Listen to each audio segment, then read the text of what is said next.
সাইয়েদনা আবু বকর সিদ্দিক রাদিয়াল্লাহু তাআলা আনহু একদিন নামাজের জন্য মক্কার মাটিতে কাবা শরীফের দরজার সামনে গিয়ে নামাজ শুরু করবেন। মক্কার হাওয়া খুব গরম সেই সময়। তখন মক্কার সিটি মেয়র হচ্ছে আবু জেহেল, আমার নবীজির এই প্রিয় সাহাবী, রুকু থেকে সেজদার দিকে যখন গিয়েছেন উপর্যুপরি হামলা শুরু হয়ে গেছে। নামাজের মধ্যে আক্রমণ, জমিনে ফেলে দিয়া নাকের উপরে খড়ম জুতা দিয়া চাপা দিয়ে তার নাক থেকে রক্ত বের করে দিয়েছে। সেন্সলেস হয়ে পড়ে আছেন তিনি। ওরা ভেবেছে মনে হয় আবু বকর মারাই গেছে। বেশ কিছুক্ষণ তার সেন্স নাই। সেন্স যখন ফিরে আসলো, সাইয়েদনা আবু বকর সিদ্দিক রাদিয়াল্লাহু তাআলা আনহু মনে মনে চিন্তা করলেন, আমার যা হয় হোক, আমি আবু বকর দুনিয়া থেকে বিদায় হলে তেমন কোনো ক্ষতি হবে না। না জেনে চোরাগুপ্ত হামলার শিকার আমার নবীজি হলেন, এই চিন্তা মাথায় নিয়া নিজের বাড়ির দিকে না গিয়ে নিজের চিন্তা না করে আমার নবীর দরজার সামনে দাঁড়ায় গেলেন। দরজায় ডাক দিলেন, নক করলেন, দরজা খুলে গেল।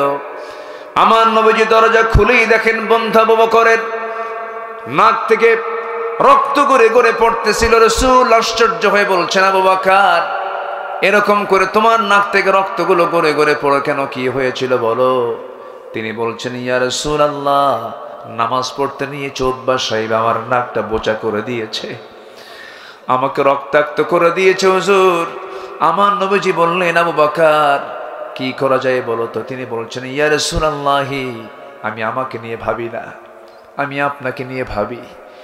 আমার মন বলছে আজকে তারা আপনাকেও আক্রমণ করতে পারে। এই মুহূর্তে আপনার বাড়ি থাকা যাবে না। চলুন আমরা দুজন মিলে মক্কার বাইরে চলে যাই, আউটসাইডে চলে যাই। রাসূলকে সঙ্গে করে নিয়া, রাসূল সাইয়েদনা আবু বকরকে সঙ্গে করে নিয়ে রওনা দিলেন। মক্কার বাইরের দিকে চলে গেলেন।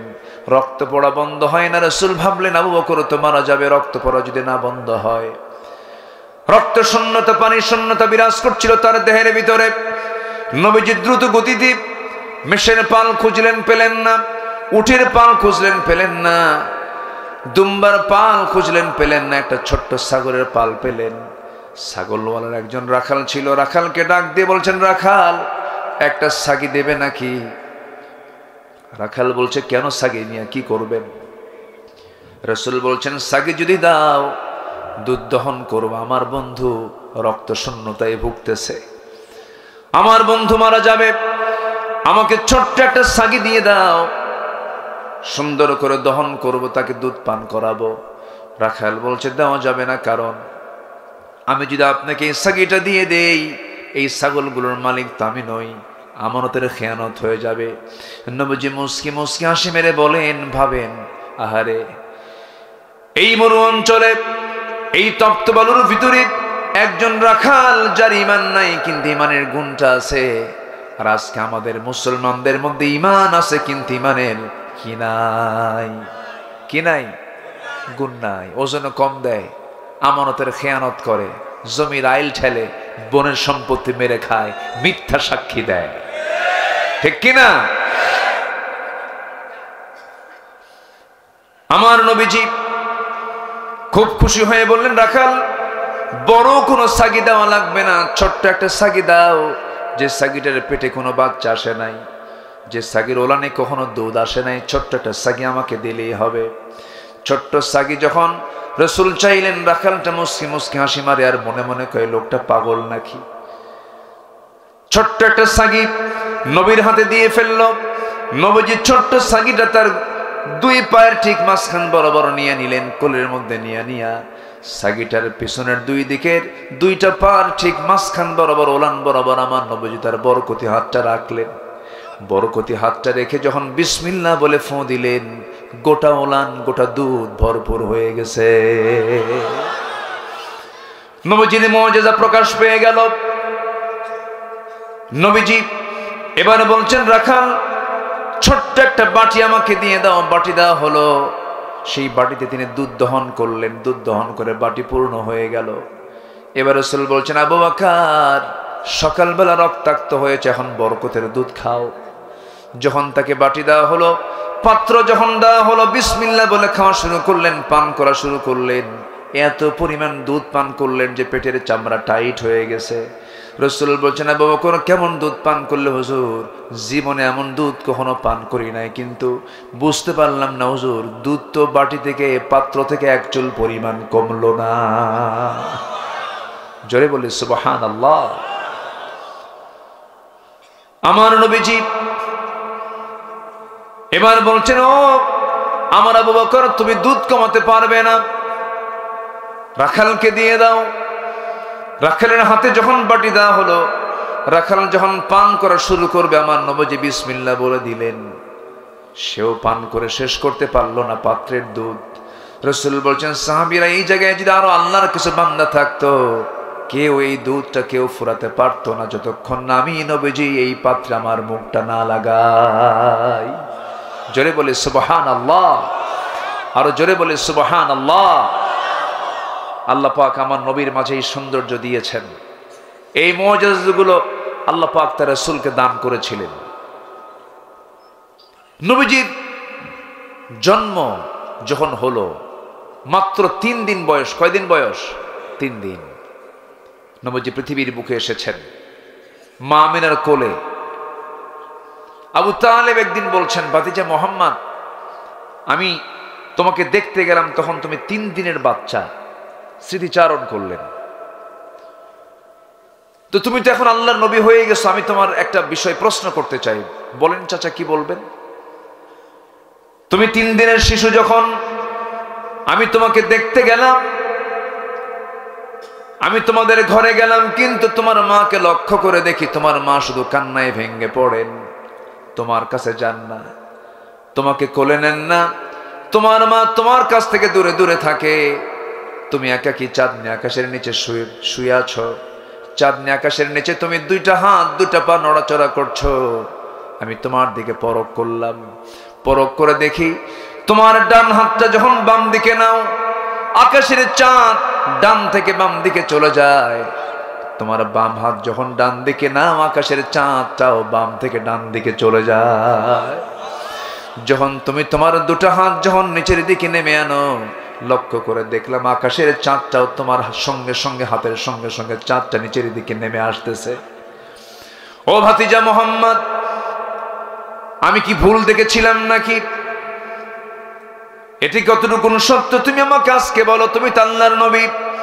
রাসূল সঙ্গে সঙ্গে বলছেন, ও চাচা যান, আপনি ওই ছোট্টবেলায় যা দেখেছেন, আমার ইতিহাস, আমার ব্যাপারে যা লক্ষ্য করেছেন, আমার মা স্বামীহারা মানুষ ছিলেন। আমার জন্ম যখন হলো, একজন মা সবচাইতে বেশি খুশি হন সেই সন্তানটা তার স্বামীর কোলে যদি তুলে দিতে পারবেন। কিন্তু আমার মা, আমার যখন জন্ম হয়ে গেছে, সন্তানটা কোলে নিয়ে বারবার স্বামীর কথা মনে হয়, কষ্ট বেড়ে যায়। আমাকে নিতে পারলে তার কষ্টের পরিমাণটা বেড়ে যায়। এই জন্য তিনি আমাকে নিতে চান নাই, আমি তার কোলে থাকতে পারি নাই। সেই জন্য আল্লাহ পাক আমার জন্য, ওই শূন্যতা পূরণ করার জন্য আল্লাহ রাব্বুল আলামিন আকাশের চাঁদ আমার জন্য খেলনা বানায়া দিয়েছিলেন। জোরে বলে সুবহানাল্লাহ, আর জোরে বলে সুবহানাল্লাহ। সেই নবীজি বলতেছেন, যেই দুধ বাটি থেকে কখনো ফুরাবে না যতক্ষণ না আমি আমার ঠোঁটটা না লাগাবো বাটিতে। নবীজি এবার সবার শেষে দুধ পাত্রে ঠোঁটটা লাগালেন, পান করলেন, দুধ ফুরে গেল। নবীজি আগে খেতেন না খাওয়াতেন? বলেন, আসতে বলবেন না। খেতেন না খাওয়াতেন? এমনকি বাড়ির স্ত্রী পর্যন্ত আম্মা জান আয়েশা বলেন, আমি রাসূলকে কোনো খাবার দিতে গেলে আমি আগে খাওয়াতে পারতাম না। আল্লাহু আকবার, আমি আগে খাওয়াতে পারতাম না। বলতে, হুজুর খান, হুজুর দুধ আনছি, দুধটা পান করুন। রাসূল মুস্কি হাসি মেরে বলতেন, আয়েশা তুমি আগে খাও, এরপর আমি খাবো। আমি আয়েশা নিজে গ্লাসের দুধটা আমি পান করতাম, রাসূল আমাকে দেখতেন।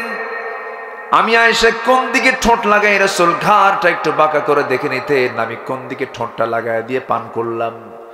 নবীজি আমার সেই গ্লাসটা যখন নিতেন, যেই দিকে ঠোঁট লাগাতাম, নবীজি সেই দিকে ঠোঁট লাগায় পানি পান করতে।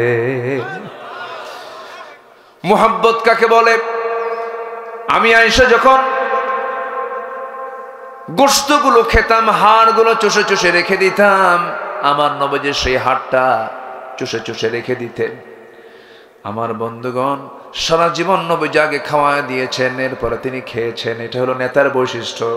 আর আমার দেশের অধিকাংশ নেতাগুলো আগে খায়, আগে খাওয়ায় না, আগে খায়।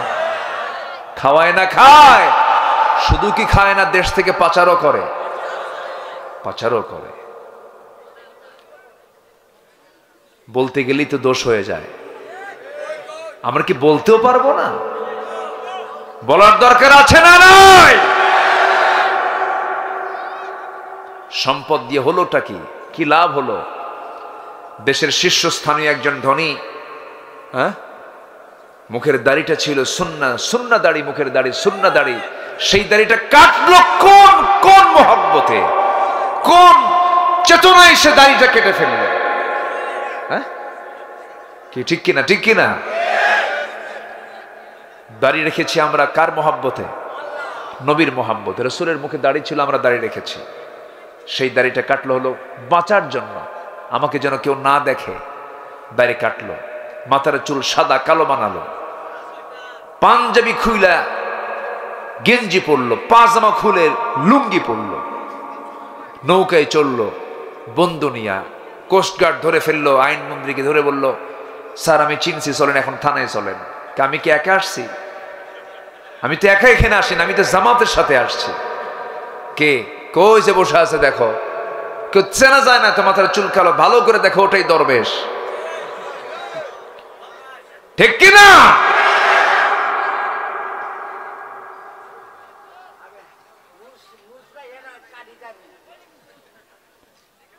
কথা বলবো, কথা বলবো, কারো কোনো কষ্ট নাই তো? জোরে বলি ইনশাআল্লাহ। নবীজির এক নম্বর আদর্শ হলো তিনি দাওয়াত দিয়েছেন মানুষকে। আমরা দাওয়াতি কাজ করবো তো ইনশাআল্লাহ, দাওয়াত দেব। সবার আগে দাওয়াত দেব বাইরে না ভিতরে? বলেন বলেন, বাইরে না ভিতরে? রাসূল প্রথম দাওয়াত দিয়েছেন কোথায়? আউটসাইড না ইনসাইড? ভিতর সাইড। আগে ভিতরে দাওয়াত দেব। বউ যদি নামাজ না পড়ে তাহলে কি করবেন? হাই রে, কি কয়, মারবে তো কাম সারা, এ তো মার্ডার কেস। যে কইছে মারবো, আমার মনে হয় সে বিয়েই করে নাই। মনে হয় বউকে মারা এত সস্তা, অসম্ভব ব্যাপার। চেয়ারম্যান বড় না চেয়ারম্যানের বউ বড়? হ্যাঁ, তুমি কত বড় হুজুর আমার জানা আছে, তাও তোমার কথা, বসে থাকো। কি ঠিক কিনা? সবার কাছে বড় থাকা যায়, কিন্তু স্ত্রীর কাছে বড় হওয়া এত সহজ নয়। উন্নত চরিত্র দরকার। সারা এলাকার মানুষ বুজুর্গ বলতে পারে, কিন্তু বইয়ের কাছে বুজুর্গ হওয়া এত সস্তা না। বুজুর্গ, সঠিক বুজুর্গ হলেই বইয়ের কাছে বুজুর্গ থাকা যাবে। সম্মানিত ভাইয়েরা, সম্মানিত বন্ধুগণ, বহু কথা তো স্ত্রীকে দাওয়াত দিতে হবে। স্ত্রী যদি নামাজ না পড়ে, 4টা কারণে স্বামী তার স্ত্রীকে শাসন করতে পারবেন, মারতে পারবেন। কয়টা কারণে শুনবেন? কি মারার জন্য? লক্ষণ তো খুব খারাপ দেখতেছে।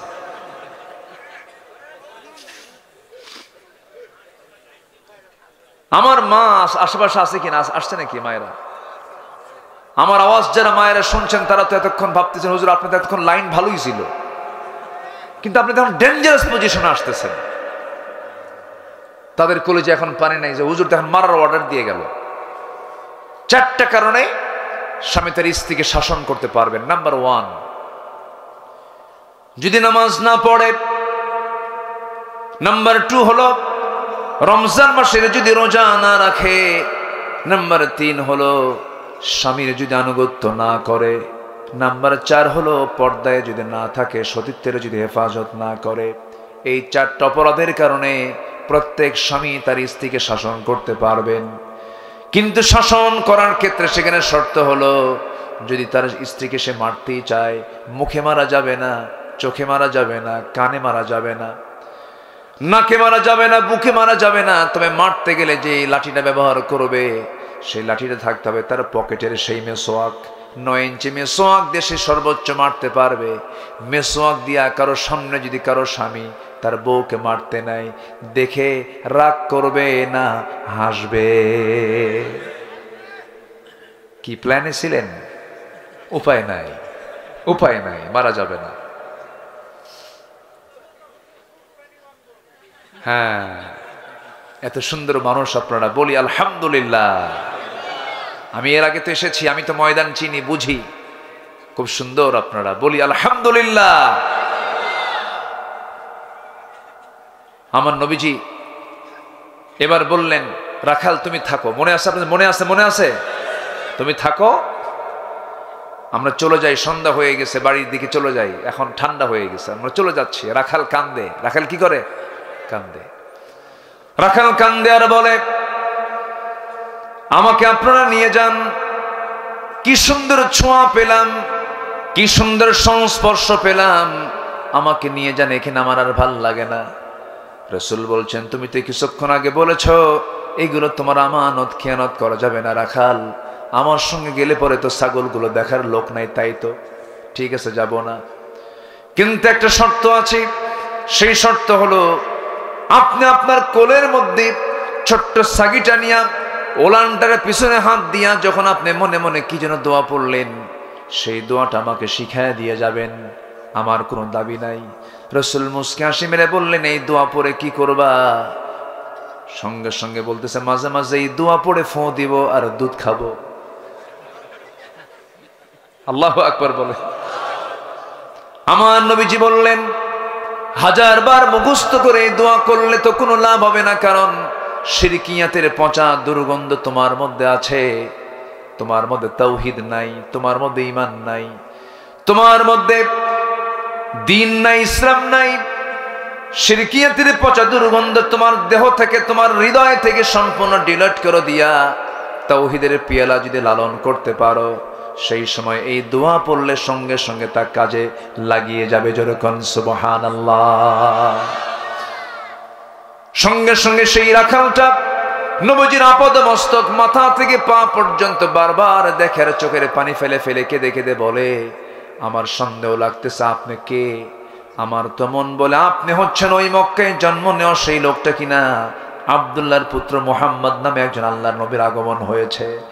আমার নবীজি মুস্কি মুস্কি হাসি মেরে বলে, ও রাখাল, তোমার বুঝতে ভুল হয় না, আমি সেই কাঙ্ক্ষিত নবী। যেরকম সুবহানাল্লাহ। দাওয়াত তার বন্ধ ছিল, তার দাওয়াত বন্ধ ছিল, মার খেয়েছেন, চলে এসেছেন মরু অঞ্চলে, ওখানে দাওয়াত দিলেন।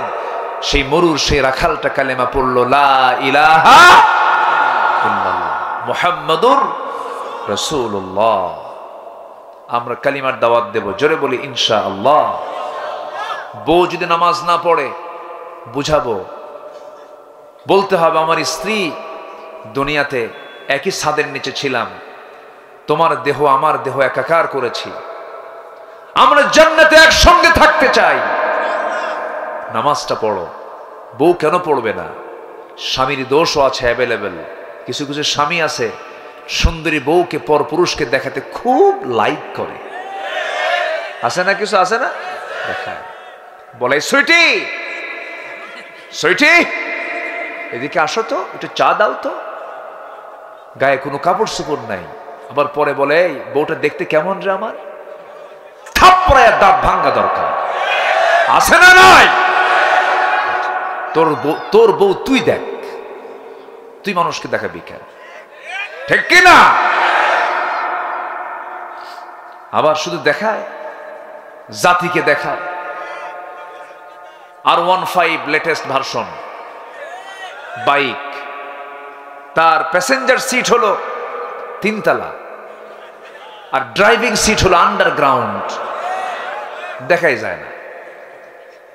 হোন্ডায় চড়ায় বউকে, লাল শাড়ি আর লাল লিপস্টিক লাগায়া, চুলটা ছেড়ে দিয়া বউকে 3 তলায় উঠায় দিয়া, পিছনে চড়ায়া দিয়া, হোন্ডার দোকানে গিয়ে বলে, হোন্ডার পাইপ সরায় দে। স্যালেঞ্জার সরায় দিল, হোন্ডার আওয়াজ তো কম, এবার স্যালেঞ্জার ওই পাইপ যখন সরায় তখন ও আর হুন্ডার থাকে না, আওয়াজ হয় হেলিকপ্টার। বোঝেন নাই?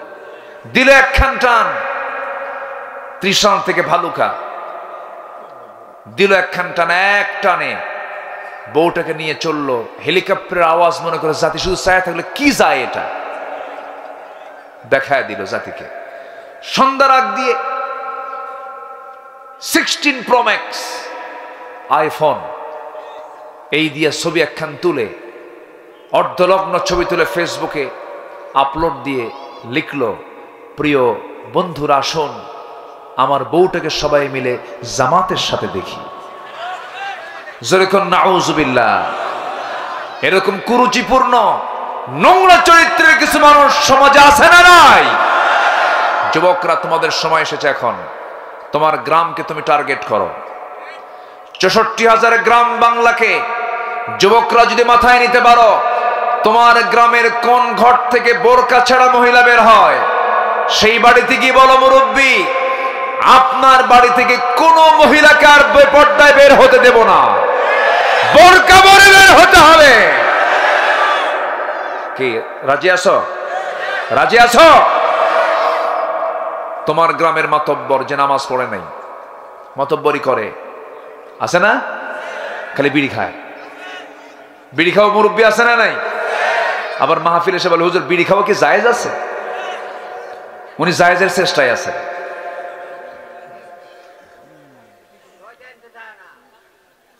কি বললেন? ও জি, হ্যাঁ সেটাই তো কথা। বিড়ি কি টান মারে, ওরে এক টানে ধোয়া 3 তলায় পাঠায়, আছে না নাই? টান দিল। শীতের মধ্যে এটার প্রকোপ কমে না বাড়ে?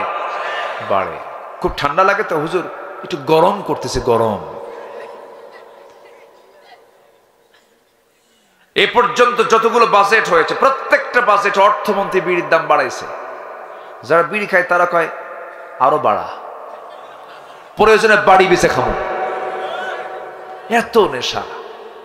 আল্লাহ তুমি সকল নেশা থেকে জাতিকে হেফাজত করো। জোরে বলি আল্লাহুম্মা আমিন। রাগ করলেন নাকি আপনারা? রাগ করা যাবে না। আমার নবীজির শেষ আমল কি ছিল জানেন? শেষ আমল, সর্বশেষ যে আমলটা ছিল আমার নবীজির মিসওয়াক। কি ছিল? মিসওয়াক। মিসওয়াক করে মুখটা পরিষ্কার করে আমার নবীজি দুনিয়া থেকে বিদায় নিয়েছেন। আমার নবীজি যখন মারা যাবেন, আম্মা জান আয়েশার ঘরটাকে তিনি পছন্দ করলেন। বলেন, আয়েশা আমার গোটা শরীরে প্রচন্ড ব্যথা, ইহুদিরা আমাকে খাবারের মধ্যে বিষ ঢুকে দিয়েছিল, সেই বিষের যন্ত্রণা এখন শুরু হচ্ছে আমার। আমি মনে হয় বাঁচবো না, আমি মনে হয় মারা যাব। এই কথা বলে তিনি শুয়ে পড়লেন। বালিশ আগায় দাও। রাসূল বলেন, না আয়েশা বালিশটা আগায় দিও না, তোমার উরুটা দাও। মাথায় রাখলেন। বললেন, মাথায় পানি ঢেলে দাও। পানি ঢেলে দেওয়া হলো। হঠাৎ করে সাইয়্যিদিনা বেলাল আজান দিয়েছেন। রাসূল তার অভ্যাস অনুযায়ী তিনি উঠে দাঁড়িয়ে নামাজে যাবেন। ওঠার চেষ্টা করি, মাথা চক্কর মেরে পড়ে যেতে নিলেন। আম্মা জান আয়েশা তাকে চট করে ধরে ফেললেন। আপনি তো পড়ে যাচ্ছেন। রাসূল বলছেন, আয়েশা মনে হয় আমার জামাতে নামাজ আর হবে না, আমি দুনিয়া থেকে বিদায় নিয়ে নেব। আমার নবীজি বললেন, আয়েশা নামাজ তো শুরু হয়ে যাবে, কিন্তু ইমাম তো নাই, আমি তো নামাজ পড়াতে পারছি না। তোমার আব্বাকে ডাক দিয়ে বলো আমার মুসাল্লাই যেন সে আমার দায়িত্বটা পালন করে নেয়। ইমাম পাল্টে গেছে। সাহাবে কেরামদের মধ্যে কান্নার রোল পড়ে গেছে। সাহাবীরা হাউমাউ করে কান্দে। আমার নবীজি বললেন, আয়েশা রে, আমার সাহাবীরা কান্নাকাটি করছে, নামাজ পড়তেছে, আমাকে একটু নিয়ে যাও তো জানালার কাছে। তাকে ধরে নিয়ে জানালার কাছে নিয়ে যাওয়া হলো। নবীজি সাহাবে কেরামদের নামাজ দেখতেছে, নার চোখের কোনা বেয়ে বেয়ে টপ টপ করে পানি পড়ছে। আম্মা জান আয়েশা নবীজির চোখের পানিগুলো মুছে মুছে দিয়ে বলেন, ইয়া রাসূলুল্লাহ আপনি কাঁদেন কেন? আপনি কেন কান্না করছেন? আপনার সাহাবীরা তো নামাজ আদায় করতেছে। রাসূল বলছেন, আয়েশা রে, এই যে চোখের পানি দেখতেছো, এই চোখের পানি আমার দুঃখের পানি নয়, এই চোখের পানি আমার চরম আনন্দের পানি। কারণ এই নামাজ আজকে স্বাধীনভাবে সবাই নামাজ আদায় করতে পারছে। এই নামাজ কায়েমের সংগ্রাম করতে গিয়া কাফেররা আমার শরীরটা ক্ষত বিক্ষত করে দিয়েছে, মক্কায় মেরেছে আমাকে, এই কাফের মুশরিকরা তায়েফে মেরেছে। এই নামাজ কায়েমের সংগ্রাম করতে গিয়ে আয়েশা দেখো তো আমার দাঁত দুইটা আছে নাকি। এই নামাজ কায়েমের সংগ্রাম করতে গিয়ে আমাকে খন্দকের মরু প্রান্তরে কোদাল মারতে মারতে আমার কোমরটাও চলে গেছে, আমার গালের মধ্যে লোহা ঢুকিয়ে দিয়েছে, আমার কপালে লোহা ঢুকিয়ে দিয়েছে। সেই নামাজ আজকে রাষ্ট্রীয় পর্যায়ে কায়েম হয়েছে, এটা আমার চরম আনন্দের চোখের পানি। ওরে আয়েশা, আমি মনে হয় দুনিয়া থেকে বিদায় নিয়ে নেব, মুখটা কেমন যেন গন্ধ গন্ধ মনে হয়, একটা মেসওয়াক এনে দাও তো। মেসওয়াকের জন্য তিনি উঠবেন কেমনে, নবজি তার উরুতে মাথা রেখে শুয়ে আছেন। ভাইকে ডাক দিয়ে বলছেন, ভাই আব্দুর রহমান একটা মেসওয়াক এনে দাও। মেসওয়াক এনে দেওয়া হলো। আম্মা জান আয়েশা সিদ্দিকা রাদিয়াল্লাহু তাআলা আনহা মেসওয়াকটাকে চাবায়া চাবায়া নরম করে দিয়া নবীর হাতে তুলে দিলেন, নবী যেন কষ্ট না হয়।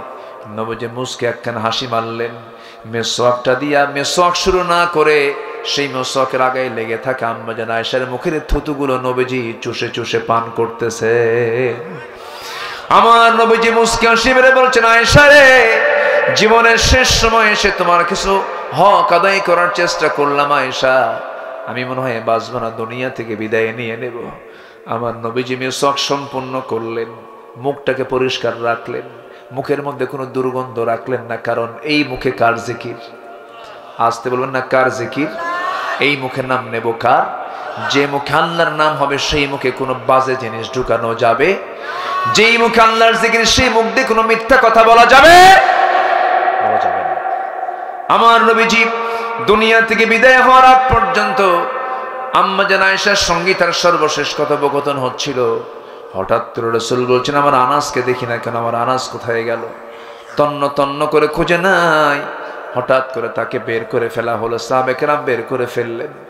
আমার নবীজি বলেন, আনাস রে, তুমি আমার খাদেম, দূরে দূরে থাকো কেন? তোমাকে কষ্ট দিয়ে ফেলেছি, মনে হয় কষ্ট পেলে মাফ করে দিও। সাইয়েদনা আনাসকে দেখে বলছেন, হুজুর 10 বছর বয়সে মা আপনার কাছে আমাকে রেখে গেছেন, আজকে আমার বয়স 20 বছর, কোনো দিন আপনি আমাকে কোনো কাজের ইঙ্গিত করলেন না, একটা কাপড় আনতে বললেন না, একটা গ্লাস আনতে বললেন না, আমার জুতা আনতে বললেন না, বরং আপনি আমার উল্টা খেদমত করেছেন। আমার কেবল বয়স হওয়া শুরু হয়েছে, আপনি মারা যাবেন, আমার মন চাচ্ছে আপনি যুগের পর যুগ বেঁচে থাকেন, আমি আনাস আপনার খেদমত করে যাই।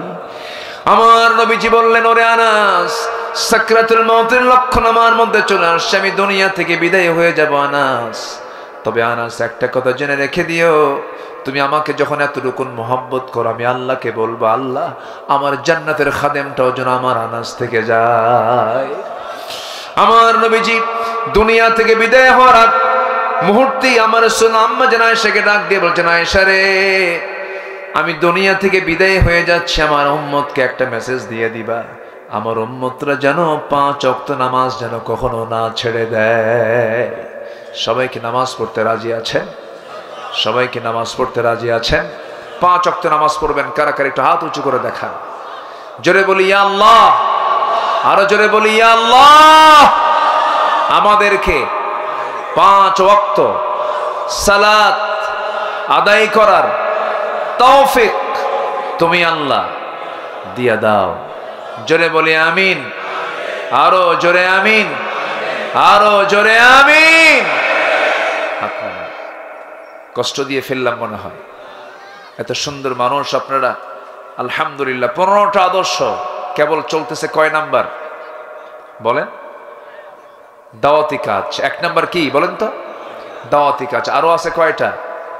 নুরু ওয়াজ কি শেষ না শুরু? বহু কথা পড়ে আছে। হ্যাঁ, হবে। বিয়ের বাজার করতে গেলেন, বিয়ের বাজার করতে নিয়ে হঠাৎ করে একজন স্বামী এসে বলছেন, ও সাদ, তুমি কি জানো জিহাদের ডাক চলে এসেছে? জিহাদের ডাক এসেছে, চল চল রে বীর, জিহাদের ডাক এসেছে, চল। বিয়ের বাজার বন্ধ হয়ে গেছে, সেই টাকা দিয়ে ঘোড়া কিনলেন, তরবারি কিনলেন, টাকা শেষ হয়ে গেল।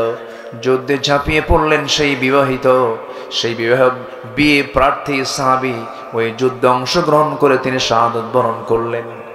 নবীর কানে সংবাদ গেল, হুজুর সাদ তো মারা গেছে। কোন সাদ? যে সাদের বিয়ে গতকালকে হওয়ার কথা ছিল। নবীজি নিজে দৌড়া গিয়া সাদের সামনে দাঁড়ায় গিয়ে তার চেহারার দিকে তাকায়, একবার হাসেন একবার কান্দেন। সঙ্গে সঙ্গে সাহাবীরা বলছেন, হুজুর আপনি এমন করেন কেন, কি হয়েছে সাদের? রাসূল বলছেন, সাদকে দেখে এই জন্য কান্দি, সাদের সবকিছু আয়োজন সম্পন্ন করলাম কিন্তু আমি সাদের বিবাহ দিতে পারলাম না, এই জন্য কাঁদতেছি। আর হাসতেছি এই জন্য আমি আমার সচক্ষে নবুয়তি চক্ষে দেখতে পেতেছি আমার সাদকে জান্নাতের হুরগুলো টানাটানি করে বেহেশতের দিকে নিয়ে যেতেছে। জানাজার আয়োজন করো। রাসূল জানাজা পড়ায় দিলেন। জানাজা সম্পূর্ণ করে রাসূল বললেন, এই মদিনার সবচেয়ে সুন্দরী নারীর সঙ্গে তার বিয়ের কথা ছিল, তাকে ডেকে আনো।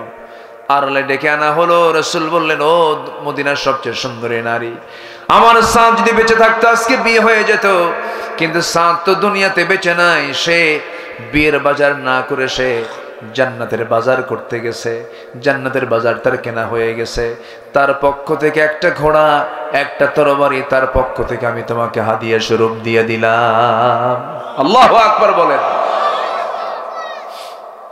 যুবকরা, নোংরামি করবা না, 5 ওয়াক্ত নামাজ পড়বা, আব্বা আম্মাকে সুন্দর আচরণ উপহার দিবা, কখনো ধমক দিয়ে কথা বলবা না। তুমি কি জানো পৃথিবীর সব জায়গার দোয়া মিস হবে, কিন্তু আব্বা আম্মার দোয়া কখনো মিস হবে না।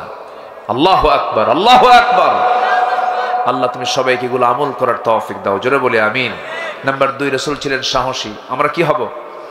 সাহসী। নাম্বার 3, রাসূল ছিলেন ধৈর্যশীল, আমরা ধৈর্যশীল হব, জোরে বলি ইনশাআল্লাহ।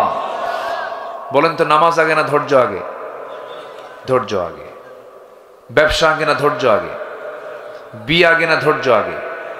সেই দিন এক মহিলা ফোন দিয়ে বলে, হুজুর আমার স্বামী না সকালে একবার তালাক দেয়, বিকেলে একবার তালাক দেয়, আমার স্বামী কি আছে? কি মুসিবত না বলেন। ধৈর্য। নাম্বার 4 হলো পরিবারের প্রতি দায়িত্বশীলতা। রাসূল ছিলেন পরিবারের প্রতি খুব দায়িত্বশীল ছিলেন। রাসূল মেয়েকে বিয়ে দিয়েছেন, আম্মা কি বলে, আমার নবীজির সবচাইতে প্রিয় কলিজার টুকরা সর্বকনিষ্ঠা কন্যা ফাতিমা রাদিয়াল্লাহু আনহাকে বিয়ে দিলেন। 3 দিন পার হতো না তাকে না দেখলে রাসূল থাকতে পারতেন না। এত দায়িত্বশীল ছিলেন, পরিবারের প্রতি খোঁজ খবর নিতেন। আমার পরিবারকে সময় দেব, জোরে বলি ইনশাআল্লাহ। অনেক লম্বা লম্বা কথা ছিল, পারলাম না, শুধু পয়েন্টগুলো আউট করে দিচ্ছি। নাম্বার 6 হলো আমানতদারিতায় রাসূল ছিলেন পরিপূর্ণ একজন মানুষ। আল্লাহু আকবার বলেন। ন্যায় বিচারক ছিলেন, আমরাও এগুলো শিখব। নাম্বার 7 হলো এতিম, নিকটাত্মীয় এবং প্রতিবেশীর সঙ্গে সুন্দর আচরণ করা। দেখবেন কিছু কিছু লোক আছে, কিছু হলে প্রতিবেশীকে কষ্ট দেয়।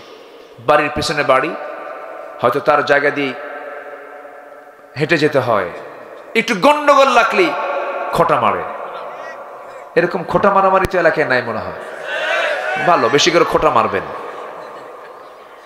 এগুলো কি করা যাবে না। জমিনটা কার? আর আপনি আটকাচ্ছেন কার? কার বান্দাকে? কার বান্দাকে? এই ইখতিয়ার কি আমার আপনার থাকতে পারে? জমির দলিল আপনি দুনিয়াতে করতে পারেন, কিন্তু জমির মালিক আপনি নন। জমির মালিক কে? আল্লাহ পাক। নাম্বার 8 হলো আল্লাহর বিধানের প্রতি শর্তহীন আনুগত্য। আমার নবীজির জীবনের সবচেয়ে গুরুত্বপূর্ণ একটা বিষয় ছিল। নাম্বার 9, আল্লাহর জন্য দ্বীনের কাজে কঠিন সিচুয়েশন আমার নবীজি ধৈর্যের পরিচয় দিয়েছেন। আল্লাহু আকবার। নাম্বার 10, ইমানের পথে আমরা অবিচল থাকবো, জোরে বলি ইনশাআল্লাহ। এনিওয়ে, ইমানকে বিক্রি করা যাবে না, ইমানকে নষ্ট করা যাবে না। নাম্বার 11 হলো জীবনের সকল জায়গায় আমরা ভরসা করব কার উপরে? আসতে বলবেন না, কার উপরে? নাম্বার 12 হলো কাজে কর্মে একা সিদ্ধান্ত না, পরামর্শ করব। পরামর্শের হুকুম কার? ওয়াশাবিরহুম ফিল আমর ফাইযা আযামতা ফাতাওয়াক্কাল আলাল্লাহ ইন্নাল্লাহা ইউহিব্বুল মুতাওয়াক্কিলিন। নাম্বার 13 হলো বিনয়ী হব আমরা, ক্ষমাশীল হব আমরা। নাম্বার 14 হলো কুফরের প্রতি আমরা কঠোর না, কুফরের প্রতি আমরা কঠোর হব। আশিদ্দাউ আলাল কুফার, যারা কোরআন চায় না, যারা দ্বীন চায় না, যারা আখিরাত মানতে চায় না, যারা জনগণের হক নষ্ট করে তাদের সাথে আমাদের কোনো আপোষ থাকতে পারে না। নাম্বার 15 হলো মুমিনদের প্রতি আমরা অত্যন্ত নরম হব, পরস্পর আমরা দয়াদ্র হব। জোরে বলি ইনশাআল্লাহ। দেখছেন আমার মানে কথাটা ধরে ফেলছে। হুজুর আপনি এত তাড়াতাড়ি যাচ্ছেন কেন, পয়েন্টগুলো তাড়াতাড়ি শেষ করছেন কেন? খুবই শুকরিয়া আল্লাহ তাআলা, আপনাদের এত আগ্রহ, আল্লাহ আপনাদের এই আগ্রহকে আল্লাহ তাআলা কবুল করুন। জোরে বলি আমিন। অনেক রাত হয়েছে, ঠান্ডার রাত, অনেক দূর থেকে অনেকে এসেছেন। জি, আমরা ফজর পড়বো তো সবাই? ফজর পড়বেন কারা কারা একটু হাত তুলে দেখেন তো দেখি। জোরে বলি ইয়া আল্লাহ আমাদেরকে ফজর, জোহর, আসর, মাগরিব, ইশা আদায় করার তৌফিক তুমি আল্লাহ দিয়া দাও। জোরে বলি আমিন। হাত নামান। আমরা এখন দোয়া করব, আল্লাহর কাছে চাবো। আপনি দোয়া করে দেন। হ্যাঁ গোসল না, যা হয়েছে আমরা আলহামদুলিল্লাহ বলি। সবার দিকে তাকাতে হবে। জি, গোসল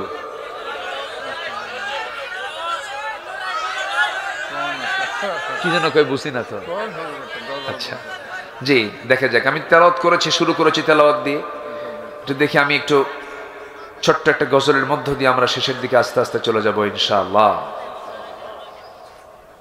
এলোকে কাবার ধারে আধার চিড়ে চিনিস না কি রে, ওকে ও মা আমেনার কোল জোড়ে চাঁদ জানিস না কি রে, এলোকে কাবার ধারে আধার চিড়ে চিনিস না কি রে, মুতালিব আজকে কেন বেহুশ হেন বকে খুশির বান, বেদনার সুপ্ত ক্ষতে হাত বুলাতে কারে আগমন, সাহারার হৃদয় ভরা ঝরনা ধারা বইল না কি রে, এলোকে কাবার ধারে আধার চিরে চিনিস না কি রে, ওকে ও মা আমেনার কোল জোড়ে চাঁদ জানিস না কি রে, জানিস না কি রে, জানিস না কি রে। এত আস্তে মারহাবা বললেন। সবাই নামাজের মতো করে বসি, সবাই বলি সুবহানাকাল্লাহুম্মা ওয়া বিহামদিকা আশহাদু আল্লা ইলাহা ইল্লা আনতা আস্তাগফিরুকা ওয়া আতুবু ইলাইকা। চিৎকার মেরে বলি ইয়া আল্লাহ আমার জীবনের সগীরা কবীরা ছোট বড় সব গুনাহ তুমি আল্লাহ মাফ করে দাও। জোরে বলুন ইয়া রাব্বাল আলামিন।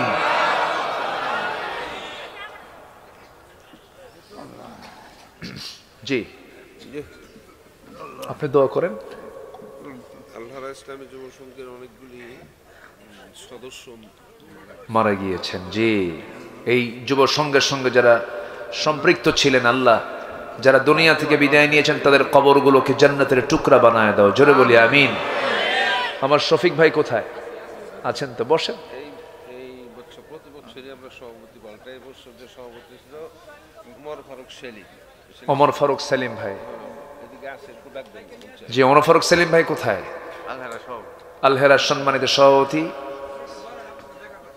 জি, আমি কিন্তু তার সঙ্গে দেখা করতে চাই। জি, সবাই বসুন। আমরা আল্লাহর কাছে চাবো, আল্লাহ যেন আমাদের সকলের চাওয়াকে পাওয়া করে দেন। আমিন। জি, সবাই বসুন, আমরা আল্লাহর কাছে প্রার্থনা করি। জি, আল্লাহুম্মা আমিন। আল্লাহুম্মা আমিন। রব্বানা যালামনা أنفسنا وإن لم تغفر لنا وترحمنا لنكونن من الخاسرين ربنا لا تزغ قلوبنا بعد إذ هديتنا وهب لنا من لدنك رحمة إنك أنت الوهاب গভীর রাত নিঝুম রাত জীবন রাত্রিতে হাজারো মুসলমান নরনারী নিয়ে তোমার কালামের 2-3টা আয়াতকে সামনে রেখে বিশ্ব নবীর সিরাত থেকে তার চারিত্রিক কিছু দিক আলোচনা করেছি, আদর্শগত দিক কিছু তুলে ধরার চেষ্টা করেছি। সে শান্তে সে কাঙ্গাল ফিগারির মতো দুটো হাত পেতে আছি। আল্লাহ গুনার দিকে নজর দিও না, বান্দা মনে করে তামাম জীবনের সমস্ত গুনাহগুলো বারাকাতুহু। আসসালামু আলাইকুম ওয়া রাহমাতুল্লাহি ওয়া বারাকাতুহু। إن الحمد لله الأكرم الذي خلق الإنسان وكرم وعلمه من البيان ما لم يعلم فسبحان الذي لا يحصى امتنانه باللسان ولا بالقلم نشهد أن لا إله إلا الله وحده لا شريك له ونشهد أن سيدنا وحبيبنا ومولانا محمدا عبده ورسوله الذي أرسله بالحق بشيرا ونذيرا وداعيا إلى الله بإذنه وسراجا منيرا فقد قال الله تعالى في كلامه المجيد وفرقانه الحميد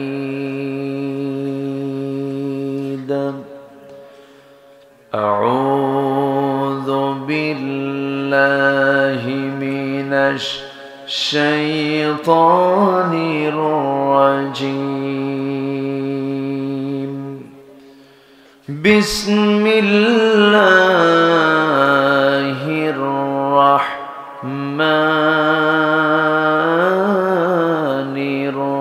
الرحيم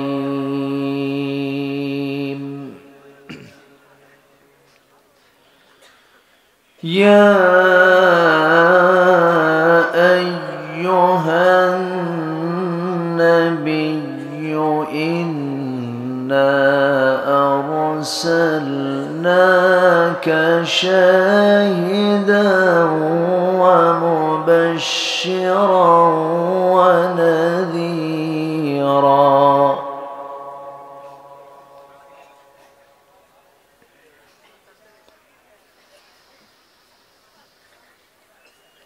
وداعيا إلى الله بإذنه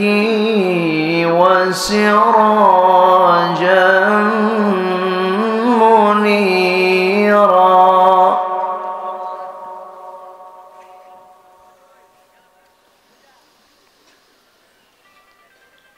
وبشر المؤمنين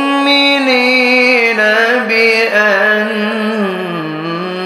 لهم من الله فضلا كبيرا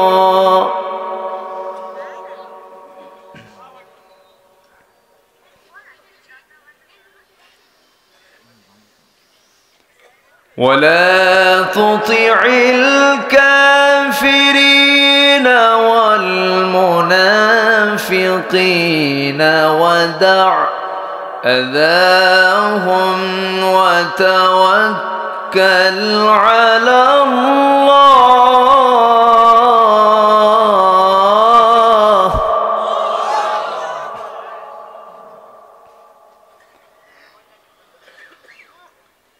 وكفى بالله وكيلا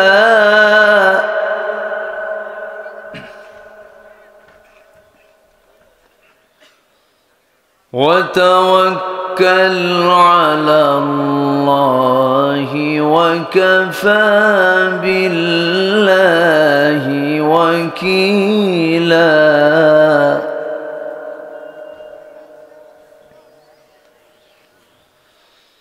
الله أكبر بسم الله الرحمن الرحيم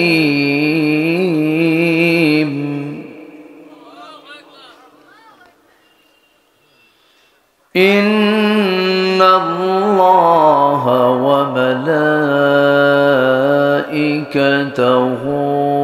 يصلون على النبي يا أيها الذين آمنوا صلوا عليه وسلموا تسليما اللهم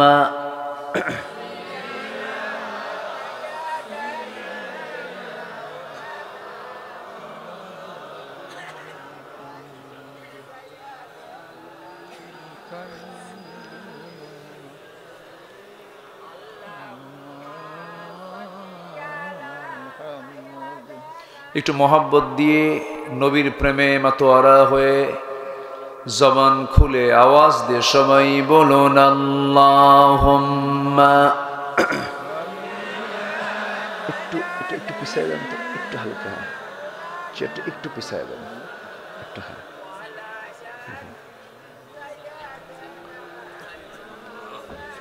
রিভার্ব দরকার নাই, আওয়াজ বাড়ায় দেন সুন্দর করে। সবাই বলুন বালাগাল উলা বিকামালিহি কাশাফাত তুজা বিজামালিহি হাসনাত জামিউ খিসালিহি সাল্লু সিরাজুল تمحي فخر دو عالم دلبار مولاه شريف الأنبياء نسخا كل أديان دخره بلغ العلا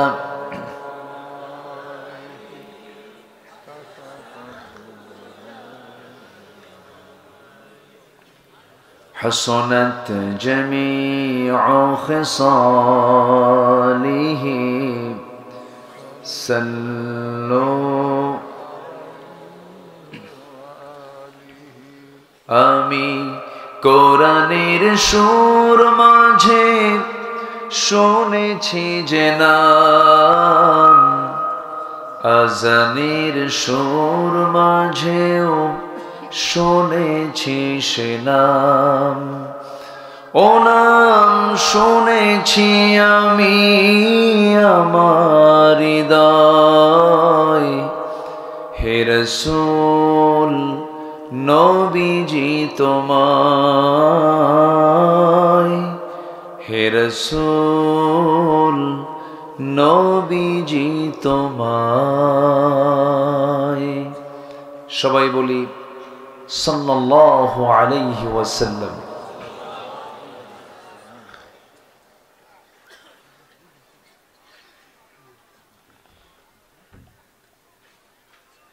ময়মনসিংহ জেলার ফুলবাড়িয়া উপজেলার ধুরধুরিয়া বাজার আল হেরা ইসলামী যুব সংঘ মাহফিল ইন্তেজামি কমিটি কর্তৃক আয়োজিত 13তম বার্ষিকী ইসলামী মহাসম্মেলন 24 মহৎ আয়োজনের সম্মানিত সুযোগ্য সভাপতি, হাতিয়া ইসলামী মাদ্রাসার সম্মানিত ভাইস প্রিন্সিপাল, অত্র সংঘের সম্মানিত উপদেষ্টা, নন্দিত আলেমে দ্বীন মাওলানা মুহাম্মদ আলী সাহেব, আজকের প্রোগ্রামের বরেণ্য প্রধান অতিথি, বিশেষ অতিথি হযরত উলামায়ে কেরাম, বিশেষ করে স্পেশালি আমার পূর্বে আলোচনা রেখেছেন নন্দিত আলেমে দ্বীন, প্রথিতযশা মুফাসসির কোরআন, আমার বন্ধুবর মাওলানা আবু সাঈদ নেসারি হাফিজাহুল্লাহ, উপস্থিত আজকের মাহফিলের প্রধান আকর্ষণ, যাদেরকে নিয়ে আজকের এই সাজানো গোছানো বর্ণাঢ্য আয়োজন, তাওহীদের পতাকাবাহী, কালিমার ঝান্ডাবাহী, দ্বীন ইসলামের নরসারদুল বীর মুজাহিদ, প্রাণ প্রিয় সম্মানিত দ্বীনী ভাইরা, আড়ালে বসে আছেন শ্রদ্ধেয়া সম্মানিতা মা বোনেরা। আলোচনার সূচনায় আনুষ্ঠানিকতার মধ্য দিয়ে আমার পক্ষ থেকে আবারও দিলখোলা সালাম, আসসালামু আলাইকুম ওয়া রাহমাতুল্লাহি তাআলা ওয়া বারাকাতুহু।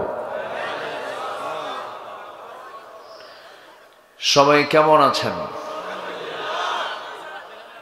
সবাই কেমন আছেন? আমাকে প্রশ্ন করলেন। আল্লাহ তাআলা আমাকে আপনার মতোই আপনার সাথেই তো রেখেছেন। বলছি আলহামদুলিল্লাহ। হাড় কাঁপানো শীতকে উপেক্ষা করে সারাদিনের কর্মব্যস্ততা পাড়ি দিয়ে ক্লান্ত শ্রান্ত দেহটাকে স্বস্তি দেবার জন্য ধীরে ধীরে যখন আরামের বিছানার দিকে চলে যাওয়ার কথা, ঠিক সেই সময়ে বসে আছি কোরআনের টানে জান্নাতের বাগানে। যে মনিব এমন একটি বরকতময় জায়গায় আসার মতো বসার মতো তৌফিক দিলেন, সেই মহান রবের শানে বলে উঠছি আলহামদুলিল্লাহ। চিৎকার মেরে বলছি আল্লাহুম্মা ইন্নী আসআলুকা আল হুদা ওয়াত তুকা ওয়াল আফাফা ওয়াল গিনা। সবাই বলি আল্লাহুম্মা আইন্নি আলা যিকরিকা ওয়া শুকরিকা ওয়া হুসনি ইবাদাতিকা। মহান রব্বুল আলামিনের শুকর আদায় করে নিলাম। মহান রব্বুল আলামিন এই নগণ্য গোলামকে এর আগেও এখানে আসার তৌফিক দিয়েছিলেন, আমি এসেছিলাম। আল্লাহ পাক আবারও এমন একটি ময়দানে এমন চাঁদমাখা মুখগুলো আল্লাহ পাক আমাকে দেখার সুযোগ করে দিয়েছেন, আলহামদুলিল্লাহ। সম্মানিত হাজিরিন, আমি আমার অভ্যাস অনুযায়ী কোরআনে কারীমের গুরুত্বপূর্ণ একটি সূরা সূরাতুল আহজাব থেকে কয়েকটা আয়াতে কারীমা আমি তেলাওয়াত করেছি। আয়াতগুলোকে সামনে রেখে কিছু কথা বলতে চাচ্ছি। আমাকে সময় দেওয়া যাবে তো? কারো কোনো সমস্যা নেই? জোরে বলি ইনশাআল্লাহ। আবারও বলছি ইনশাআল্লাহ। সম্মানিত হাজিরিন, এই পৃথিবীতে প্রতিটি মানুষের জন্য সময় অনির্ধারিত না নির্ধারিত? নির্ধারিত। লা ইস্তাখিরুনা সাআতাও ওয়া লা ইস্তাকদিমুন। তার মৃত্যুর সময় হয়ে গেলে একটু আগেও হবে না, পরেও হবে না। একদম মেপে মেপে সময় দিয়ে দেওয়া আমার জন্য, আপনার জন্য, সবার জন্য। 1 সেকেন্ডও কম বেশি হবে না। জন্ম হয়েছে, মৃত্যুটা কোন দিন হবে এটাও আমরা জানি না, তবে মৃত্যু যখন তখন হতে পারে, ঠিক কি না? বেঁচে থাকার কোনো গ্যারান্টি আছে আমাদের? কোনো গ্যারান্টি নাই। তো আমরা যেহেতু মরেই যাচ্ছি যখন তখন, ইমানদারের প্রস্তুতি নিতে হবে সর্বক্ষণের জন্য, দুনিয়ার না আখিরাতের। আসতে বলবে না, দুনিয়ার না আখিরাতের? আখিরাতের। আমার রাসূলকে প্রশ্ন করা হয়েছিল, মান আকিয়াসুন নাস ওয়া আহজামুন নাস ইয়া রাসূলুল্লাহ, সবচাইতে চালাক এবং বিচক্ষণ লোকটা কে, একটু আমাদেরকে জানাবেন? আমার রাসূল বললেন, قال أكثركم ذكرا للموت وأكثرهم استعدادا أولئك الأكياس ذهبوا بشرف الدنيا وكرامة الآخرة أو كما قال عليه الصلاة والسلام। সেই লোকটাই সবচাইতে বেশি চালাক এবং বিচক্ষণ, যে ব্যক্তি মৃত্যুর কথা বারবার মনে করে। কিসের কথা? মৃত্যুর কথা। চিন্তা থাকে দুনিয়ার মর্যাদা এবং আখিরাতের মুক্তির জন্য বিশাল একটি মাধ্যম, এই চিন্তা। সম্মানিত ভাইয়েরা, সম্মানিত বন্ধুগণ, আমি আপনি কেউ থাকবো না। এই যে 3-4 বছর মাঝখানে চলে গেছে, এর মাঝেও বহু আমার আপনার কত আপনজন দুনিয়া থেকে বিদায় নিয়েছেন। আমিও একদিন বিদায় নেব। একদিন শুনবেন আব্দুল আল আমিন নাই, একদিন শুনবেন অত্র মাহফিলের সম্মানিত সভাপতি মুহাম্মদ আলী নাই, একদিন শুনবেন আব্দুর রহমান নাই, আরেকদিন শুনবেন আব্দুল মালিক নাই। এরকম করেই হয়তো আজ থেকে 100 বছর পরে এখানে যারা আছি কেউ নাই। এটাই দুনিয়া। কিন্তু আমি আপনি কি নিয়ে যাচ্ছি, এই বিষয়ে আমার আপনার চিন্তা করার দরকার আছে না নাই বলেন তো? আছে। আল্লাহ তাআলা ইমানদারকে দরদ দিয়ে ডাকতেছেন, কি সুন্দর করে ডাকতেছেন। আল্লাহ রাব্বুল আলামিন বলেন, ইয়া আইয়ুহাল্লাযীনা আমানু ইত্তাকুল্লাহা ওয়াল তানজুর নাফসুম মা قدمت لغد واتقوا الله إن الله خبير بما تعملون। জোরে বলুন আল্লাহু আকবার। ইমানদারেরা, তোমরা আল্লাহকে ভয় করো এবং সেই দিন সম্পর্কে তোমরা একটু লক্ষ্য রাখো। আগামী দিনের জন্য তুমি কি অর্জন করে আনতেছ, আগামী দিনের জন্য তুমি কি সঞ্চয় রেখেছ, তার জন্য একটু চিন্তা করো, লক্ষ্য করো। তোমরা যা কিছু করো সকল কিছুর সংবাদ কেউ না জানলেও পুরোপুরি জানেন তিনি আমার কে। আসতে বলবেন না, তিনি আমার কে? আল্লাহ। আমার আল্লাহ তো সেই আল্লাহ, وَيَعْلَمُ خَائِنَةَ الْأَعْيُنِ وَمَا تُخْفِي الصُّدُورُ। তোমার চক্ষু কি খেয়ানত করে এবং তোমার অন্তরে তুমি কি গোপন করে রেখেছ, তোমার অন্তরে তোমার কি দানা বেঁধে রেখেছ, কেউ না জানলেও একমাত্র জানেন তিনি আমার। আরো জোরে, তিনি আমার কে? আল্লাহ। আমি যতই পালাতে চাই না কেন, যতই ফাঁকি দিতে চাই না কেন, ধরা দিতেই হবে যার কাছে, তিনি আমার কে? আল্লাহ। আল্লাহ রাব্বুল আলামিন আরেক জায়গায় বলছেন, ইয়া মা'শারাল জিন্নি ওয়াল ইনসি ইন ইসতাতা'তুম আন তানফুযু মিন আকতারিস সামাওয়াতি ওয়াল আরদ لا تنفذون إلا بسلطان। জোরে বলুন আল্লাহু আকবার। ও দুনিয়ার জিনারা, ইনসানেরা, এই দুনিয়া থেকে তোমরা বাহির হয়ে যাওয়ার চেষ্টা করবে, পারবে না। কোথায় যাবে? আমার কাছেই তো ফিরে আসতে হবে। কোথায় তুমি পালাবে? সুযোগ নাই, কোনো সুবিধা নাই, তোমার আমার কাছে ফিরে আসতে হবে। কোনো সুযোগ নাই পালিয়ে যাওয়ার জন্য। এই জন্য আমার বন্ধুগণ, এই দুনিয়া থেকে আমরা যখন ফিরে যেতেই হবে, ফিরে যাবই যখন, গোলামি করে যাব একমাত্র কার গোলামি? আল্লাহ পাকের গোলামি। পৃথিবীতে যেদিন আমি এসেছিলাম সেই দিন আমার মুখ থেকে হাসি বের হয়েছিল না কান্না বের হয়েছিল? কান্না। তাহলে পৃথিবীর প্রথম আওয়াজটা আমার কি বলেন তো? কান্না। আমি হেসে দুনিয়াতে আসিনি, আমার ভাষা ছিল প্রথম ভাষা। প্রতিটি শিশুর পৃথিবীতে আসার প্রথম ভাষাই হলো হাসি না কান্না? কান্না। পৃথিবীটা হাসির আসলে জায়গা নয়, পৃথিবীটা কান্নার জায়গা। আসল হাসবো কোথায় গিয়ে বলেন তো? বলেন কোথায় গিয়ে হাসবো আমরা? অর্থাৎ আনন্দ। আনন্দের জায়গা হলো জান্নাত। আর দুনিয়া সিজনুল মুমিন, দুনিয়াটা হলো মুমিনদের জন্য একটা কারাগার। ওয়া জান্নাতুল লিল কাফির, কাফিরদের জন্য হলো একটা জান্নাত। হুজমাতুল জান্নাহ বিল মাকারিহি ওয়া হুজবাতুন নার বিশ শাহওয়াত।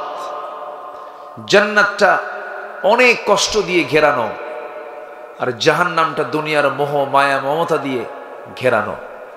এই জন্য আখিরাতকে কমপ্লিট করতে হলে, আখিরাতকে সুন্দর করতে হলে, পৃথিবী কি খেলতামাশা, আনন্দ, মন যা চায় তা কি করার জায়গা? এখানে বিধান মেনে চলতে হবে কার? আসতে বলবেন না কার? আল্লাহ পাকের। রাত একটু গভীর হয়েছে, আমি এসেছি অনেক আগেই। আমারও মন চায় মাহফিলের মূল সময় উঠে যাওয়া, কিন্তু ফুলবাড়িয়া, ময়মনসিংহ এই এলাকায় একটু বেশি রাতে মাহফিল হয়। এই এলাকার একটা ট্র্যাডিশন, সিস্টেম, পদ্ধতি, তারা অনেক রাতে তারা আলোচনা শোনেন। তা আমি কি আপনাদের অনুমতি নিয়ে কি আলোচনা শুরু করতে পারি? শুরু করা যায় তো? একটু লক্ষ্য করছি দু একজন ভাই একটু উঠে গেলেন। আমি আর নতুন করে একজন মানুষও যেন আমার চোখে না পড়ে যে কেউ উঠে দাঁড়ালেন অথবা চলে গেলেন। কারণ এটা সাধারণ কোনো জনসভা নয়, সাধারণ কোনো সম্মেলন নয়। এটা হলো কোরআন কারীমের একটি দর্শের জায়গা, একটি ইবাদতের জায়গা। এখানে যতক্ষণ বসবো গুনাহ মাফ হবে, ফেরেশতারা দোয়া করবেন, চতুর্দিকে ফেরেশতারা আমাকে আপনাকে পাহারা দিচ্ছেন। এখন আল্লাহু আকবার বলেন। সম্মানিত ভাইয়েরা, সম্মানিত ভাই সব, মূল পয়েন্টের দিকে আস্তে আস্তে আমরা চলে যাচ্ছি। সম্মানিত বন্ধুগণ, আমরা নতুন একটা পরিবেশ পেয়েছি, নতুন একটা সিচুয়েশন আমরা এই দেশে লক্ষ্য করছি। এই পরিবেশ ছিল না। এই মাহফিলগুলো বাস্তবায়ন করতে গেলে আগে থানার কাছে যাওয়া লাগতো। থানা যদি বলতো মাহফিল হবে, হবে। যদি বলতো হবে না, হবে না। প্রত্যেকটা প্রায় মাহফিল কমিটির জুতার তলা ক্ষয় হয়ে যেত, মাহফিলের পারমিশন মিলত না। সম্মানিত বন্ধুগণ, সেই পরিবেশ আর নাই। এখন উল্টা থানায় ফোন দিয়ে বলে কিছু লাগবে কি?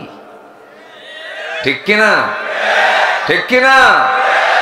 এই পরিবেশ যিনি তৈরি করেছেন তিনি আমার কে? আসতে বলবেন না, তিনি আমার কে? যুবকরা, তোমরা পরিবর্তন এনেছো। আজকের মাহফিলে যুবকরাই বেশি, যুবকরাই পারে দেশকে গড়তে। আমি তো ভাবছিলাম যুবকরা মনে হয় ডিভাইস আসক্ত হয়ে, মাদকাসক্ত, অসৎ নেতৃত্ব, অবৈধ relation, free fire, PUBG, games, এগুলোতে মনে হয় জড়িয়ে পড়ে মনে হয় শেষ হয়ে গেছে। কিন্তু না, জাতে মাতাল তালে ঠিক। ঠিক কিনা? তোমরা এনে দিয়েছো একটা পরিবর্তন যা তোমার মুরব্বীরা পারে নাই। তোমরা পেরেছ, তোমাদের হাতে আগামীর বাংলাদেশ উঠবে হাতে। এর জন্য প্রস্তুতি স্বরূপ তোমাদের আমি দেখতে চাই সবচাইতে একটা বড় জিনিস, সেটা হলো উন্নত চরিত্র। তোমার যদি উন্নত চরিত্র থাকে, গোটা দেশের নেতৃত্ব তোমার হাতেই চলে আসবে, তোমরাই পারবে। সম্মানিত ভাইয়েরা, বহু কথা আছে, আস্তে আস্তে করে বলছি। আমি সেখান থেকে কথা বলতে চাচ্ছি যেখান থেকে আমি তেলাওয়াত দিয়ে শুরু করেছি। আমার রাসূলকে আল্লাহ পাক সম্মান সবচেয়ে কম দিয়েছেন না বেশি দিয়েছেন? সবচেয়ে কম না সবচাইতে বেশি? আমার নবীজি শুধু সাধারণ নবী নন, তিনি সকল নবীদের তিনি সর্দার, এসেছেন সবার পরে, কিন্তু তিনি হলেন সাইয়্যিদুল আম্বিয়া। বাইতুল মুকাদ্দাসে যখন আমার রাসূল উপস্থিত হলেন, আমার নবীর সম্মানে সকল নবীকে হাজির করা হলো। সকল নবীর উপস্থিতিতে ইমামের মুসল্লায় দাঁড়ালেন মুহাম্মদুর রাসূলুল্লাহ সাল্লাল্লাহু আলাইহি সাল্লাম। কি সম্মান আল্লাহ পাক তাকে দান করেছেন। সেই নবীজির জীবন থেকে আমরা কিছু আজকে আদর্শ শিখে যাব। জোরে বলি ইনশাআল্লাহ। আমাদের আদর্শ শিখতে হবে। আমরা সেই শিক্ষা ব্যবস্থা পাইনি বিগত সময়গুলোতে। আমি তো ভেবেছিলাম যে শিক্ষার যে কারিকুলাম, আমার বাচ্চাগুলোকে এই শিক্ষার কারিকুলামে পড়াবই না। কি নোংরা একটা সিচুয়েশন তৈরি করেছিল। বছরের শুরুতে শিক্ষকদেরকে ব্যাঙের ডাক শিখালো, হাঁসের ডাক শিখালো। জানেন না আপনারা? শিখালো। শেষ হয়ে যাচ্ছিল সবকিছু। ঠিক সেই মুহূর্তে এটা পরিবর্তন যেহেতু হয়েছে, সব দেখা শেষ করেছি আমরা। কেউ 25 বছর, কেউ 16 বছর, কেউ 9 বছর, কেয়ারটেকাররা কয়েক বছর। সবাই মুসলমান ছিলেন। কেউ নামাজের বিল সংসদে আনেন নাই, কেউ নামাজ আইন আকারে পাশ হোক, কোরআনের সেই আয়াতটা তারা বাস্তবায়ন করেন নাই, অথচ তারা মুসলমান ছিলেন। অতএব সব দেখা শেষ। আগামীর দেশ দেখতে চাই আমরা, কোরআনের দেশ, ইসলামের দেশ। রাজি আছেন কারা কারা? হাত উঁচু করে দেখান মুসলমান।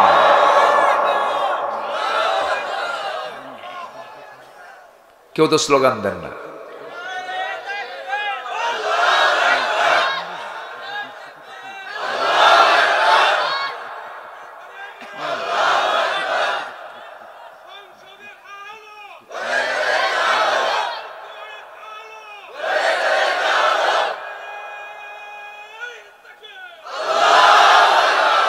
আল্লাহ কবুল করুন। জোরে বলি আমিন। আরো জোরে আমিন। কোরআনের দরকার আছে না নাই? এক জায়গায় না সব জায়গায়? এখন কোরআন আছে কোন জায়গায়? সব জায়গায় আছে? সব জায়গায় কোরআন আছে? কোরআন আছে নামাজে, তেলাওয়াতে, মাদ্রাসায়, মসজিদের তাকে। কোরআনকে আমরা শুধু হাফেজের মাথায় দেখতে চাই না, শুধু কাগজের পাতায় পাতায় দেখতে চাই না। আমরা মুসলমান, আমাদের এই চেতনা লালন করতে হবে। কোরআনকে আমরা দেখতে চাই সমাজের প্রতিটি পাতায় পাতায়। যারা এই বিশ্বাস রাখেন না যে কোরআন দিয়ে ক্যান্টনমেন্ট চলতে পারে, কোরআন দিয়ে সচিবালয় চলতে পারে, কোরআন দিয়ে পার্লামেন্ট চলতে পারে, এই চিন্তা চেতনার সাথে যাদের মিল নাই, তারা ভণ্ড, তারা প্রতারক। নতুন করে ঈমান আনতে হবে। কোরআন সব জায়গায় দরকার আছে না নাই? আচ্ছা, সম্মানিত ভাইয়েরা, একটু কান লাগান, একটু মনোযোগ দিয়ে শুনুন। বাড়িতে লেগেছে আগুন, নিভানোর জন্য কি দরকার? পানি। পানির জন্য হাউমাউ করে কাঁদতেছে বাড়িওয়ালা, ভাইরে আগুন লেগেছে, কার কি আছে, নিয়ে আসো তাড়াতাড়ি, আমারে বাঁচাও। সামনে দিয়ে যাচ্ছিল একজন, 1 ড্রাম ডিজেল নিয়ে দিছে, বিসমিল্লাহ কয় 1 ড্রাম ডিজেল দিছে ঢেলে আগুনে। আগুন কমবে না বাড়বে? ডিজেল দিয়ে কি আগুন নেবে? আরেকজন যাচ্ছিল ভ্যান ভর্তি লাকড়ি নিয়ে, ভ্যান ভর্তি লাকড়ি দিছে ঢেলে আগুনে। আগুন কি কমবে না বাড়বে? বাড়বে। আগুন নিভানোর জন্য যেমন পেট্রোল, ডিজেল, অকটেন, লাকড়ি, খড়ি নয়, সমাজের যে আগুন নিভানো আমাদের দরকার, সেই নিভানোর জন্য দুনিয়ার কোন আইন দিয়ে আগুন কখনো নিভবে না। এই সমাজের ধরা আগুনকে নিভানোর জন্য একমাত্র প্রয়োজন হলো আমার আল্লাহর বিধান, কোরআনে কারীম। ঠিক কিনা? এটাই দরকার। সম্মানিত ভাইয়েরা, বিশেষ করে যুব সমাজ, তোমরা যারা আছো, তোমার চরিত্রকে ধ্বংস করার জন্য ইউরোপ, আমেরিকা তারা লেগে আছে। একদিকে হলিউড, আরেকদিকে বলিউড নোংরামিগুলো তোমার চোখের সামনে দিয়ে তোমাকে নষ্ট করার জন্য চেষ্টা চালাচ্ছে। কিন্তু তোমাকে ভালো থাকতেই হবে আখিরাতের জন্য। কিসের জন্য? কিসের জন্য? আখিরাতের জন্য। চরিত্র একজন মহান ব্যক্তির লালন করতে হবে, তিনি হচ্ছেন মুহাম্মদুর রাসূলুল্লাহ। আল্লাহ রাব্বুল আলামিন সেই রাসূলকে কি সম্মান দিয়েছেন দেখেন। আমার আল্লাহ তার নবীর পরিচয় দিচ্ছেন। সকল নবীকে মহান রাব্বুল আলামিন নাম ধরে ডাক দিয়েছেন। আদমকে নাম ধরে ডেকেছেন, নূহ আলাইহিস সালামকে নাম ধরে ডেকেছেন, ইব্রাহিমকে নাম ধরে ডেকেছেন। কিন্তু যে কোরআন নবীর উপরে নাজিল হলো, সেই কোরআনে আমার আল্লাহ তাআলা একটা বারো আমার নবীকে নাম ধরে একটা জায়গায়ও ডাকেন নাই। এক জায়গাতেও নাম ধরে আমার আল্লাহ তার রাসূলকে ডাক দেননি। অথচ আমার আল্লাহ হচ্ছেন, তিনি রব, তিনি যাকে তাকিয়ে নাম ধরে ডাকতে পারেন। পিতা তার সন্তানকে নাম ধরে ডাকতে পারে, সন্তান কি তার পিতাকে নাম ধরে ডাকতে পারে না। এটা আদবের খেলাফ হয়। এটা তো এমনও নয় আল্লাহ তার অবস্থান থেকে আমার রাসূলকে নাম ধরে ডাকলে কিছু হতো না, কিন্তু নাম ধরে ডাকেন নাই। আল্লাহ নিজে তাকে সম্মান সূচক শব্দ প্রয়োগ করে ডাক দিয়েছেন। সুবহানাল্লাহ, সুবহানাল্লাহ। আল্লাহ রাব্বুল আলামিন আদমকে ডাক দিয়ে বলছেন, ইয়া আদম উসকুন আনতা ওয়া যাওজুকাল জান্নাহ। ডাক দিচ্ছেন, ওয়া মা তিলকা বিয়ামিনিকা ইয়া মূসা। ইয়া ইয়াহইয়া খুযিল কিতাবা বিকুওয়া ইয়া ইব্রাহিম ইয়া ঈসা। এরকম করে সব নবীকে আল্লাহ রাব্বুল আলামিন হরফে নিদা প্রয়োগ করে ডাক দিলেন। কিন্তু একটা বারের জন্য আমার আল্লাহ আমার রাসূলকে একটা বারের জন্য ইয়া মুহাম্মদ বলেন নাই। কি সুন্দর করে ডাকতেছেন। যে জায়গায় নামটা নিয়েছেন সেখানেই তার গুণবাচক শব্দ প্রয়োগ করে ডাক দিচ্ছেন, মুহাম্মাদুর রাসূলুল্লাহ والذين معه أشداء على الكفار رحماء بينهم تراهم ركعا سجدا يبتغون فضلا من الله ورضوانا سيماهم في وجوههم من أثر السجود। জোরে বলুন আল্লাহু আকবার। আরেক জায়গায় ডাক দিচ্ছেন, তার নাম ধরে কি সুন্দর করে তার পরিচয় দিচ্ছেন, ওয়া মা মুহাম্মাদুন ইল্লা রাসূল قد خلت من قبله الرسل। আরেক জায়গায় ডাক দিচ্ছেন, ইয়া আইয়ুহাল মুসাম্মিল কুমিল লাইলা ইল্লা কালিলা। আরেক জায়গায় ডাক দিচ্ছেন, ইয়া আইয়ুহার রাসূল বাল্লিগ মা উনজিলা ইলাইক।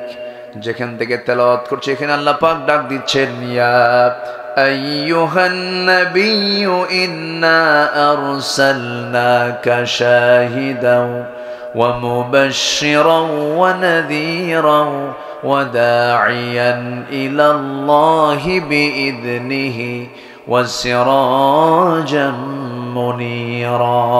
জোরে বলুন আল্লাহু আকবার। যে রাসূলকে আল্লাহ রাব্বুল আলামিন এত সম্মান দিলেন, এত মর্যাদা দিলেন। সেই নবীর নাম, সেই নবীর মর্যাদার নাম আমার আল্লাহ কত উচ্চকিত করেছেন।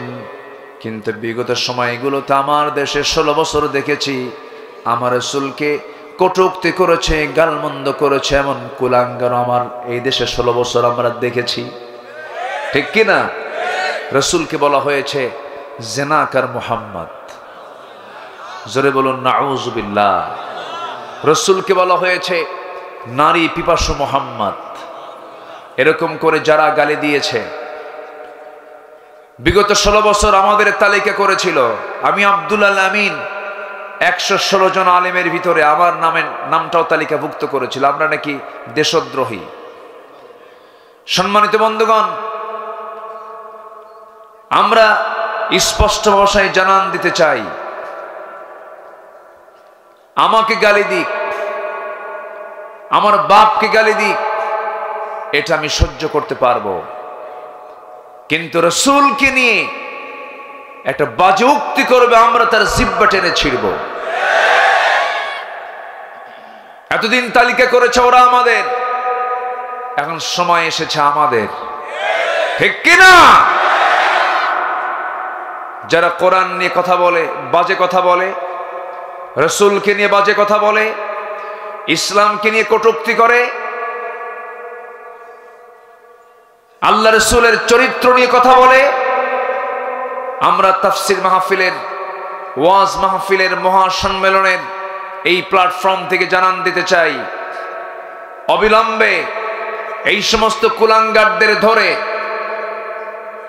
প্রকাশ্যে দিবালোকে ঝুলায় মেরে রক্ত মাংস হাড় হাড্ডি কুত্তা বিলাই দিয়ে খাওয়ানো দরকার। রাজি আছেন কারা কারা? হাত উঁচু করে দেখান মুসলমান।